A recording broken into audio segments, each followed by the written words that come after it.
2100년쯤 되면 어떤 일이 일어날까요? 과학이 지금보다 훨씬 더 발달할 겁니다. 그리고 우리가 상상할 수 없는 일들이 일어날 겁니다. 대부분 여러분들은 그때를 보지 못하고 천국에 계실 겁니다. 천국에는 우리가 상상할 수 없는 더 큰 것들이 있긴 할 겁니다만, 이 세상에도 우리가 상상할 수 없는 일들이 많이 일어날 겁니다. 어느 우스갯 유머에서 그럽니다. 2100년쯤 되어서 어떤 과학자가 사람을 만드는 것 정도는 이제 쉽게 할 수 있게 되었답니다. 그래서 하루는 하나님을 찾아가서 하나님, 이제 하나님이 필요 없는 세상이 되었습니다. 이제 하나님 없이도 우리 뭐든지 다 할 수 있습니다. 과학으로 다 할 수 있으니 이제 하나님, 이 지구에서 좀 이렇게 비켜주십시오. 우리가 알아서 할 테니까 하나님 간섭하지 마십시오. 그랬답니다. 그때 하나님께서 그러냐? 그럼 내가 한번 테스트를 한번 해보마. 내가 옛날에 그 인간을 만들었는데 너도 한번 똑같이 한번 인간을 만들어내면 내가 비켜주마. 그랬답니다. 뭐 그 정도야. 과학자가 인간을 만들려고 합니다. 하나님께서 만드셨던 것처럼 흙으로 인간을 이렇게 딱 빚어서 이렇게 만들려고 하니까 하나님께서 한마디 하시더랍니다. 얘야, 그거는 내 흙이다. 네 흙으로 해봐라 하고 하시더랍니다. 아무리 과학이 발달되더라도 이미 만들어 놓으신 이 창조물, 이것 가지고 뭔가 하는 거는 잘할 수 있지만 이것 자체를 만들어내는 것, 그는 오직 하나님만 하실 수 있는 일이다라는 걸 겁니다. 종교하고 과학은요, 서로 대립되는 걸까요? 아니면 종교하고 과학은 서로 친구일까요? 신학자와 과학자는 서로 친할까요? 서로 반대되는 그런 일들을 하고 있는 걸까요? 사실요, 이 과학의 발달이라는 것이 사실은 이 종교개혁 이후서부터 가능했던 일입니다. 과학이 발달할 수 있었던 계기가 바로 이 종교개혁을 통해서 우리가 성경을 새로운 눈으로 해석할 수 있는 길을 열어주어서 그렇게 되었다라고 주장하는 학자들이 요즘 좀 이렇게 생기기 시작했답니다. 초기의 신학자들은요, 성경을 해석할 때 성경의 아주 깊은 의미, 뜻을 상고했습니다. 상징적인 해석으로 잘 알려져 있던 그 알레고리 해석을 주로 했던 오리게네스라는 신학자가 있었습니다. 이 신학자는 성경을 해석하는데 세 가지 방법으로 해석을 했습니다. 육체적 해석, 정신적 해석, 영적 해석. 육체적 해석은 문자적 해석입니다. 성경이 있는 그대로 해석하는 것이죠. 십계명이 그렇습니다. 십계명에 있는 그 기록을 그대로, 문자 그대로 해석하는 겁니다. 정신적 해석이 있습니다. 정신적 해석은 이것을 이 글자로 해석하는 것이 아니라 그 안에 담겨져 있는 의미를, 뜻을 깨닫는 것이지요.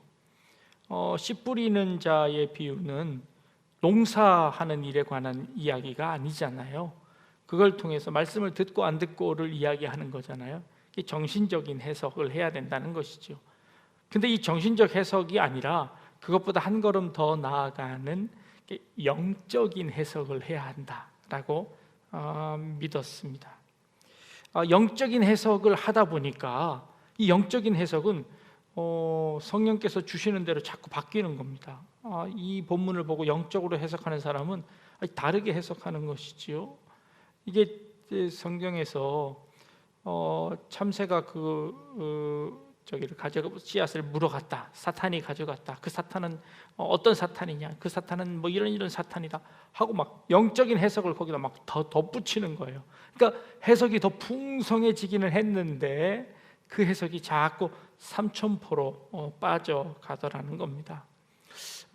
제가 한 달 동안에 뭐 거의 2달 동안 성경 우리 해석하는 거를 우리 성도님들하고 같이 했습니다. 성경 해석하는 걸 같이 해봤는데요, 우리 성도님들의 이게 실수하는 단점들이 뭐가 있냐면 자꾸 이게 영적으로 해석하는 거예요. 성경 한번 본문을 읽고 나서는 그 본문의 의미를 알기도 전에 갑자기 묵상을 통해서 영적인 해석으로 쫙 들어가는 겁니다. 그래서 이 말씀은 이 하나님이 예수님을 상징하는 거고 성령님을 상징하는 거고 막 상징하는 영적인 의미로 벌써 점핑해서 들어가 버리는 겁니다. 물론 그렇게 할 수 있습니다. 가능성이 있습니다. 그런데 쉽게 넘어가 버리니까 이게 진짜 성령님을 얘기하는지 아닌지도 잘 모르는 상태에서 그냥 너무 영적으로 해석을 해버리라는 겁니다. 성경을 읽다가 큐티를 하다가 오늘 주시는 말씀 딱 읽다가 동쪽에서 동쪽에서 계명성이 밝고 동쪽에서 귀인이 올 것이다. 성경을 펴서 큐티를 하다가 오늘은 동쪽에서 만나는 사람을 조심해야 된다. 하늘을 조심해야 된다. 라고 해석을 한다면 그거는 아주 잘못하는 해석이 되는 것이죠. 종교개혁자들은요 오히려 그것을 막았습니다. 그런 영적인 해석을 탈피해서 성경을 글자 그대로 좀 읽어봐라 라고 이야기했습니다. 그 문법적으로 좀 해석을 하고 역사적으로 좀 해석을 해봐라. 마치 문자주의처럼 그렇게 설명을 하는데 진짜 문자주의를 설명한 건 아니고요. 그 성경 본문의 원래적인 의미를 해보라라는 겁니다. 그 당시 카톨릭은요 성경을 해석하지 않았습니다. 성경 해석은 사제들이 다 알아서 하고 그 다음에 성도들은 뭐 했나요? 성도들은 성당에 있는 이렇게 동상 밑에다가 그 발바닥 만지고 그 발바닥이 새카매지도록 그 발가락 만지면서 기도했습니다.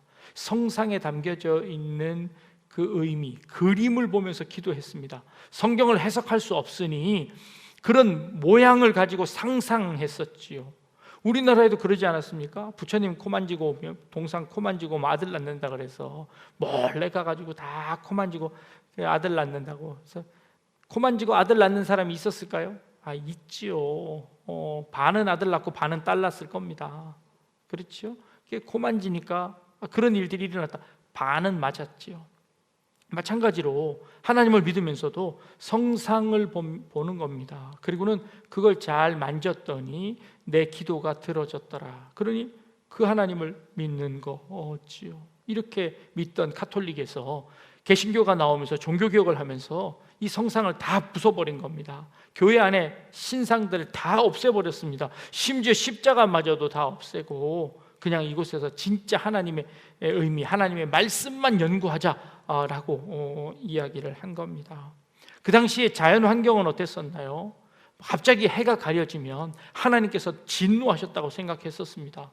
그런데 과학이 발달하고 나니까 그 이유를 알게 되었습니다. 그건 하나님이 화나신 게 아니라 원래 하나님이 그렇게 만들어 놓으신 겁니다. 일식이 일어난 거지요. 밤에 달이 없어져 버렸습니다. 하나님이 화가 나신 게 아니라 월식이 일어난 겁니다. 그래서 달이 가려져 있는 것뿐입니다. 이 과학으로 알게 된 것이죠. 이게 하나님의 뜻이 아니라는 것을 설명하기 시작했습니다. 그러면서 과학이 발달되기 시작했습니다. 그래서 이 개신교의 종교개혁이 이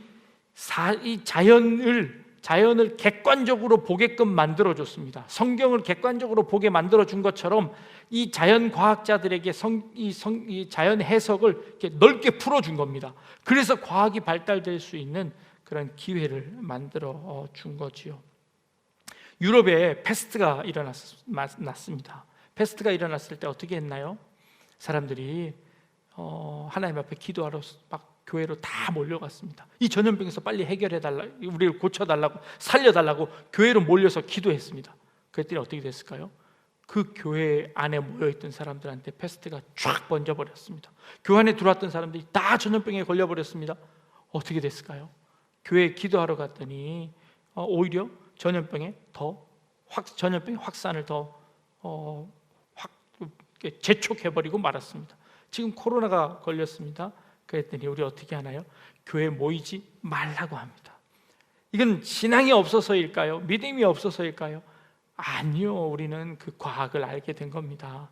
모여 있으면 위험하다는 것을 알기 때문에 흩어지라고 합니다. 교회 함께 모이지 말고 이렇게 온라인으로 함께 모이자는 겁니다.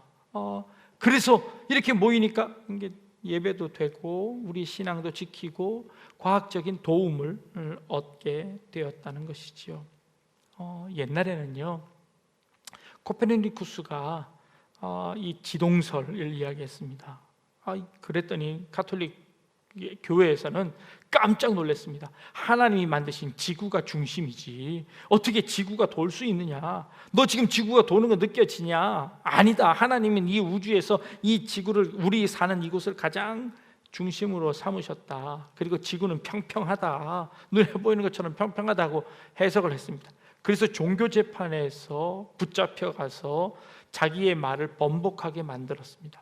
아니, 종교하고 과학하고 싸운 거 아닙니까? 이 종교가 너무 무식해서 이 과학을 도대체 이해하지 못한 것 아닙니까? 심지어 어떤 사람은 칼빈이 그렇게 이야기했다는 겁니다. 시편 93편 1절에 세계는 견고히 서서 흔들리지 아니하는도다라는 이 말씀을 가지고 지구는 흔들리지 않고 돌지 않는다 라고 주장했다고 이야기하는데, 칼빈은 그렇게 주장한 적이 한 번도 없습니다. 버트란드 러셀이 서양 철학사에서 잘못 오역을 해서 칼뱅을 잘못 이용해서 이해해서 이렇게 잘못 소문이 나서 마치 종교개혁자들도 이 과학에 대해서 전혀 문외한 사람처럼 그렇게 여겨집니다. 아니요, 그렇지 않습니다. 오히려 종교개혁을 통해서 과학의 문이 열려졌습니다. 오히려 성경을 해석할 때 성경이 그런 과학과 이렇게 대치되지 않는다라고 이야기한 것이 오히려 종교개혁이라는 것입니다. 진화론이 드디어 나와버렸습니다. 이 세상은 하나님이 창조한 것이 아니라 우연에 의해서 이 세상에 나온 것이다 라는 어마어마한 과학적인 사실인 것처럼 터뜨렸습니다. 우와, 그러자 기독교계가 깜짝 놀랐습니다. 그 전까지는 그냥 하나님이 천지를 창조하셨다는 것에 아무런 의의를 제기하는 사람이 없었는데 갑자기 그 과학자가 나오더니요, 거기에 막 세력이 막 몰리기 시작했습니다. 그러더니 막 그 세력이 어마어마하게 불어나더니 지금은 거의 70에서 80% 과학자들이 다 진화론을 믿습니다. 이쯤 되니까 우리 이 교계 신학자들이 긴장하기 시작했습니다. 도대체 이 진화론을 어떻게 받아들여야 할까라는 고민을 하게 되었습니다. 그러자 이제 창조론에도 공부를 하기 시작했습니다. 그래서 어떤 공부를 시작했냐면 이 진화론에 맞서서 우리 창조론을 어떻게 설명할 수 있는가에 대한 4가지 견해가 확 넓어져 버린 겁니다. 성경을 해석하는 방법이 4가지로 넓어졌습니다. 첫 번째는요, 우리가 원래 생각하고 있던 그 생각을 고수하는 겁니다. 이 지구는 6,000년밖에 되지 않았다. 너희 과학자들이 이야기하는 몇만 년, 몇십억 년 되는 그런 지구가 아니다. 지구는 성경을 계산해 보니까, 성경의 나이를 쫙 다 계산해 보니까 이 한 6,000년 정도밖에 되지 않았다라고 주장하는 젊은 지구론자들이 생겼습니다. 이분들이 얘기하는 얘기는 하나님이 저녁이 되고 아침이 되니 이는 첫째 날이니라 라는 이 말씀에 요 하루, 요음이라는 요 날짜가 정말 하루라는 날짜로 받아들이는 겁니다. 이게 이제 젊은 지구론자들입니다. 창조론자들 중에서도. 두 번째는요, 오래된 지구 창조론입니다. 하나님이 창세기 1장 1절에 태초에 하나님께서 천지를 창조하시니라 라는 이 말씀하고, 그 다음에 창세기 1장 2절에 있는 말씀하고의 그 사이는 해를 창조하기 전이니까 그 날짜는 그 시간은 인간의 시간과는 전혀 다른 시간이다 라고 주장을 하는 겁니다.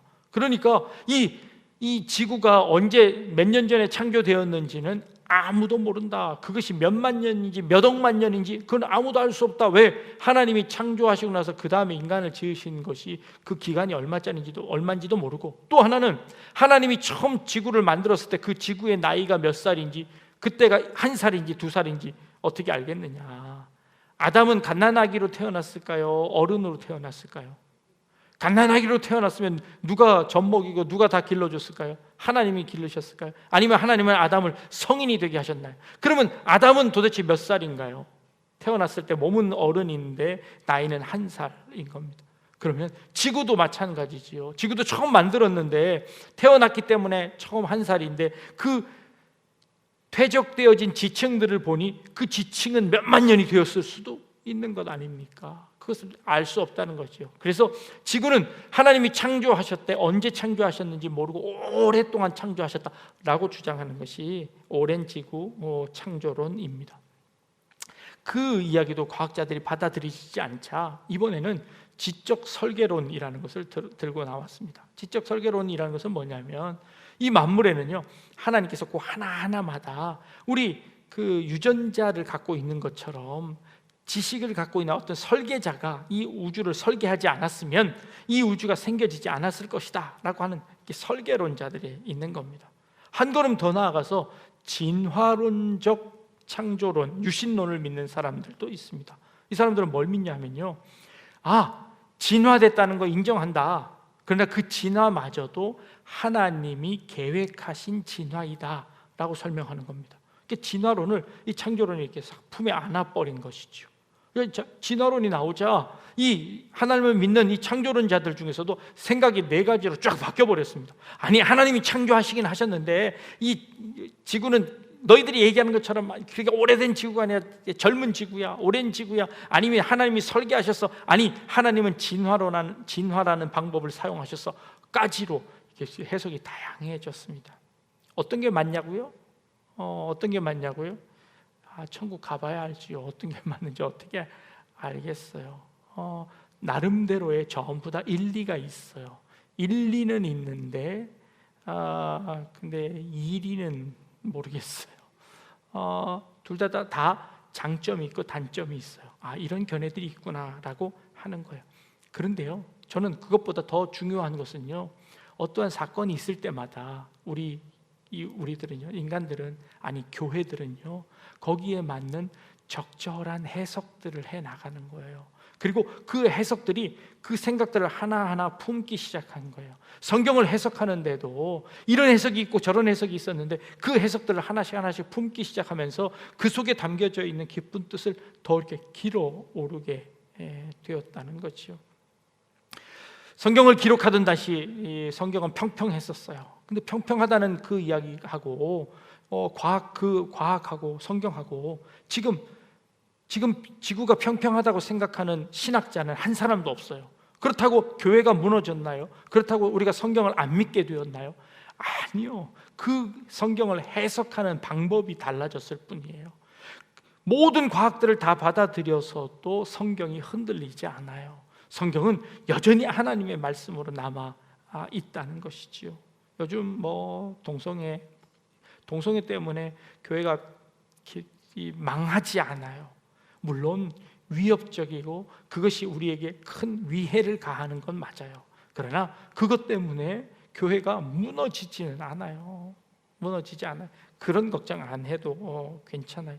오히려 교회가 무너지는 것은요, 그것 말고 우리 자체 안에 있는 죄악 때문이고 하나님을 멀리하는 것 때문이지. 물론 그것 때문에 하나님을 멀리하게 된다고 하는데요, 오히려 아니요, 그것 때문에 오히려 우리가 지금 더 똘똘 뭉치고 있잖아요. 그러니 교회는 더 안전하게 될 거예요. 그러니 그런 걱정 안 해도 되지요. 뭐가 정말 옳을까요? 잘 모르겠어요. 이런 말씀 드려도 될지 모르는데 실제로 간성이라는 게 있대요. 아이가 태어났는데 분명히 여자아이로 태어났어요. 근데 여자아이가 많이 아팠어요. 그래서 병원에 갔더니 3살짜리인데 이 염색체를 검사해 봤더니 여자인데 XY 염색체래요. XY는 남자인데 이 여자로 태어났는데 염색체는 XY인 거예요. 그래서 사진을 찍어 보니까 이 몸 안에 남성 생식기가 아주 조그맣게 숨어 있더래요. 근데 이런 환자들이 1년에 한 2-3명 정도 나타난다는 거예요. 그러면 어떻게 지금까지 해왔냐면 성형수술을 해서 한 성으로 곧 만들어 준대요. 그리고 그 성으로 살아가게 한다는 것이지요. 근데 이번에 발견되어진 그 아이는 목사님 딸인데 이제 그렇게 태어난 거예요. 근데 XY 염색체인데 의사 선생님이 그러더래요. 어떻게 할 거냐고. 남자로 키우시겠습니까? 여자로 키우시겠습니까?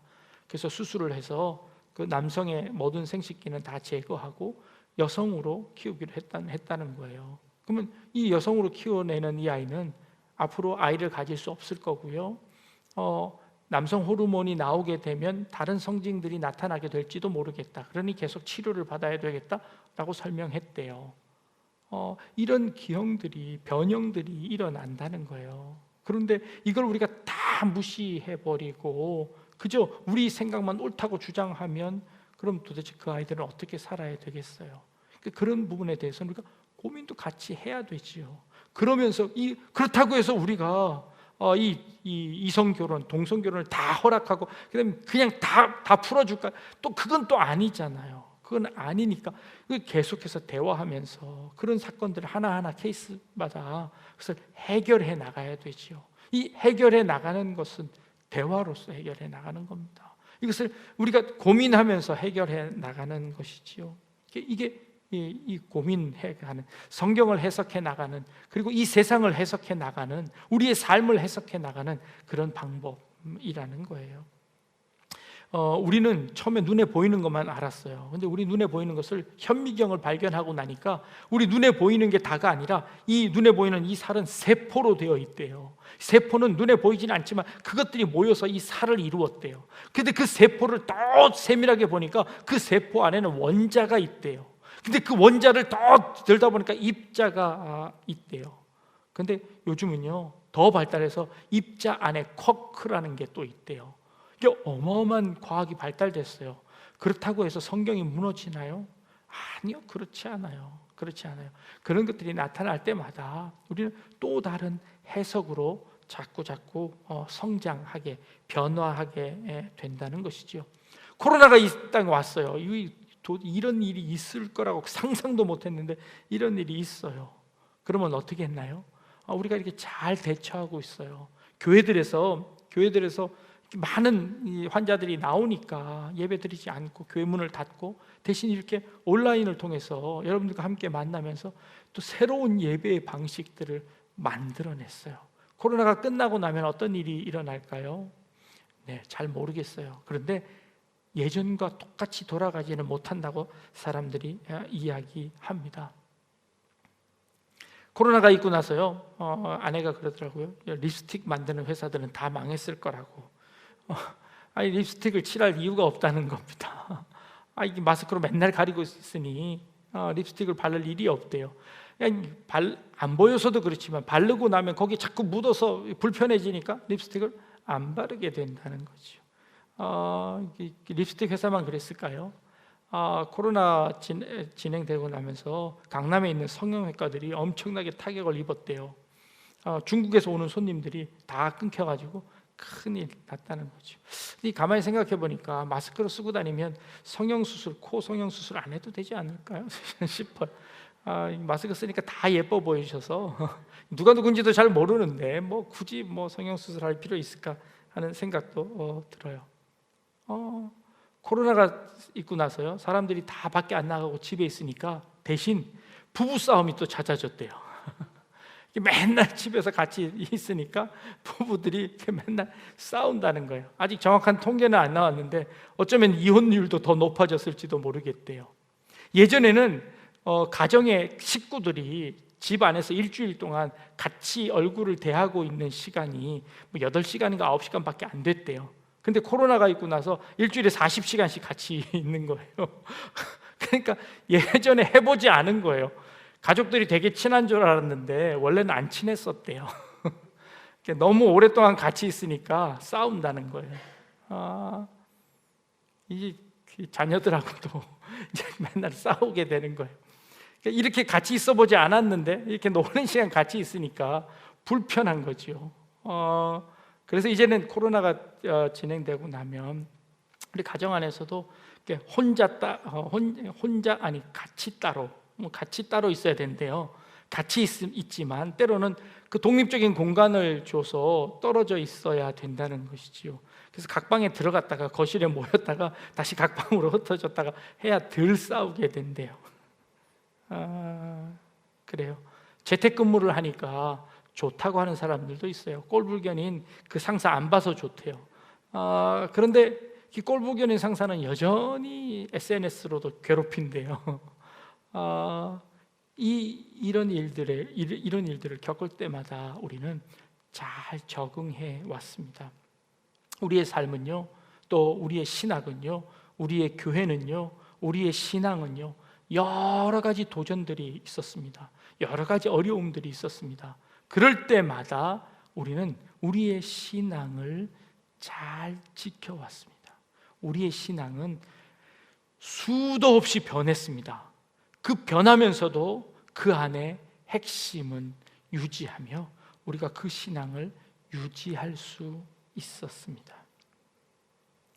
우리는 우리의 신앙을 어떻게 유지하면서 살아갈 수 있을까요? 오늘 우리가 읽은 본문에는 보니까요, 로마서에 유대인이나 헬라인이나 모두 다 같이 믿음으로 산다고 이야기합니다. 아니, 그 믿음은 원래 유대인들만 갖고 있었던 거 아니에요? 그 믿음이라는 거, 하나님이라는 거, 하나님 믿는 신앙이라는 거 유대인만 갖고 있었던 겁니다. 우리는 하나님의 선택을 받은 사람입니다. 우리만 선민입니다. 하나님이 우리만 선택하셨습니다. 그리고 하나님은 우리만 사랑하십니다 라고 했던 유대인들이었습니다. 그런데 그 하나님의 복음이 이방인들, 헬라인들에게 전해지기 시작했습니다. 그때는 그 헬라인들이 그 하나님의 복음을 듣더니요, 그들이 변화되기 시작했습니다. 와, 하나님의 사랑이 저들에게도 넘어갔네. 하나님이 저들도 사랑하시는구나. 하나님이 저들도 택하셨구나 라고 생각하기 시작했습니다. 그래서 그들도 하나님의 복음 안에 들어오기 시작했습니다. 그러면 도대체 유대인과 헬라인의 다른 것이 무엇인가? 우리가 유대인과 헬라인의 공통적인 것은 또 무엇인가? 이 시대를 살아가는 우리는 무엇으로 살아갈 수 있는가? 이 시대를 살아갈 수 있는 우리들 무엇으로 살아야 하는가? 라는 것을 묻고 있습니다. 질문하고 있습니다. 거기 대답에 복음이라는 것, 그 복음에는요, 하나님의 의가 나타났는데 그 의라는 것은 믿음으로 믿음에 이르게 하나니 기록된 바 오직 의인은 믿음으로 말미암아 살리라 라는 이 말씀을 하는 겁니다. 결국 복음의 핵심은 믿음입니다. 그 믿음이 우리를 살리는 겁니다. 하나님을 믿는 그 믿음이 우리를 구원해 내실 거랍니다. 그 하나님의 그 복음이 우리를 살려낼 것이라고, 우리를 평화롭게 유지해 주실 거라고 약속해 주시는 겁니다. 하나님의 그 약속은 예나 지금이나 변함이 없습니다. 유대인들에게나 헬라인에게나 변화 없습니다. 이방인들에게 또한 변화가 없습니다.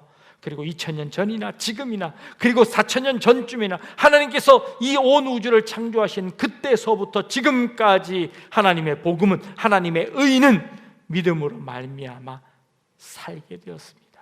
우리는 그 믿음을 소유합니다. 우리는 그 믿음을 우리의 가슴 속에 가지고 있습니다. 그 믿음은 어떤 믿음인가요? 하나님이 우리를 택하셨고, 택하신 우리를 하나님께서 인도하실 것이고, 인도하신 우리를 영화롭게 만드실 그날까지 하나님의 열심히 쉬지 않고 우리를 지키시고 보호하실 거라는 그 하나님의 복음, 그 의를 우리는 믿는 겁니다. 이게 개혁주의 신앙이지요. 이게 복음주의 신앙이지요. 이게 하나님의 말씀의 핵심이지요. 그래서 우리는 그 핵심은 예나 지금이나 변하지 않습니다. 때로는 이 복음이요, 여러 다른 모양들로 여러 사람들에게 전해집니다. 어떻게 될지 알 수 없습니다. 어떻게 변화될지, 어떤 것으로 그들을 변화시킬지조차도 알 수 없습니다. 그러나 우리는 확실히 믿습니다. 하나님의 복음이, 하나님의 의가 우리를 지키실 거라는 것 믿습니다. 그러기에 오히려 우리는 이 혼란한 이 시기에도 우리의 마음은 평안합니다. 폭풍이 일고 파도가 치는 것은요, 그 바닷물에 위에 있는 1m밖에 안 됩니다. 그 폭풍 치는 그 바닷속은요, 여전히 잠잠합니다. 폭풍이 일 때는요, 오히려 그 바다 깊숙한 곳으로 내려가는 겁니다. 그러면 안전합니다. 그러면 안전합니다. 폭풍 칠 때 하나님의 품에 안겨서 깊숙한 곳으로 내려가는 겁니다. 그러면 그곳에서 그 복음의 그 은혜를 누리는 겁니다. 그러면 괜찮습니다. 세상이 아무리 이게 흉흉하고 파도가 치고 세상이 아무리 혼란할지라도 하나님과 함께하는 우리는 잔잔함을 맛볼 수 있습니다. 그 파도 가운데서도 평안함을 느낄 수 있습니다. 그것이 복음입니다. 그것이 의입니다. 그것이 하나님의 은혜인 줄로 믿습니다. 하나님의 은혜 안에 거하는 우리 성도님들 되시기를 바랍니다. 우리를 지키시는 하나님의 복음 가운데 거하시는 우리 성도님들 다 되실 수 있기를 주님의 이름으로 축복합니다. 기도하겠습니다. 오직 의인은 믿음으로 말미암아 살리라는 하나님의 말씀 오늘 붙잡습니다. 세상이 흉흉합니다. 세상이 어렵습니다. 우리를 흔들고 폭풍치는 것들이 우리를 두렵게 합니다. 하나님, 우리의 시선이 복음에 있게 하여 주옵소서. 우리의 시선이 하나님의 의에 집중되게 하여 주시고 우리가 하나님의 은혜 가운데 하나님의 사랑 가운데 거할 수 있는 저희들의 삶이 되게 하여 주옵소서. 감사드리며 예수님의 이름으로 기도합니다. 아멘.